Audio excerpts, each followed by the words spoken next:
சமீபமாக அரசியல் விஷயங்களில் ஆர்வமாக கருத்து கூறி வருகிறார் கமல். மற்ற திரைப்பிரபலங்கள் கருத்து சொல்ல அஞ்சும் விஷயங்களிலும் கமலின் கராரான விமர்சனம் தொடர்கிறது. தமிழகத்தில் தற்போது நிலவி வரும் பதவி சண்டை குறித்து அவர் பேட்டியளித்தார். அரசியலை உன்னிப்பாக கவனித்து வருகிறேன்.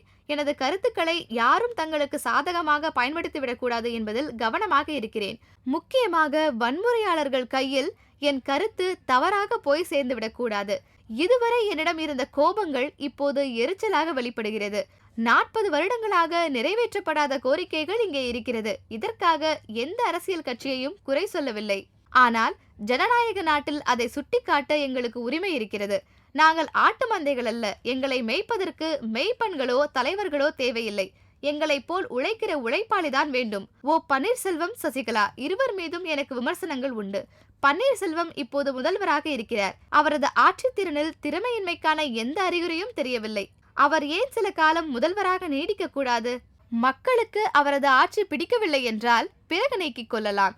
மக்களுக்கு உதவும் ஒரு ஜனநாயக கருவிதான் அவர். இப்படி சொல்வதால் நான் பன்னீர்செல்வம் ஆதரவாளர் கூட்டத்துடன் சேரப்போவதில்லை.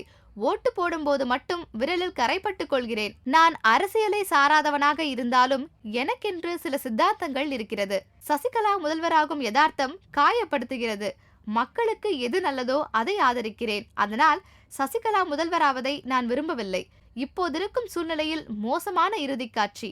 சசிகலாவிடத்தில் அதிக ஆதரவு இருப்பது என்னை ஈர்க்கவில்லை. தேசத்தை வழிநடத்துவது எப்படி என்று தெரியவில்லை என்றால் அவர்கள் அந்த இடத்தில் இருப்பதற்கு உரிமை இல்லை. நான் யாருக்கும் தலைவன் அல்ல, தமிழ் மக்களை ரசிப்பவன் மட்டுமே. இவ்வாறு கமல் பேட்டியின் போது கூறினார்.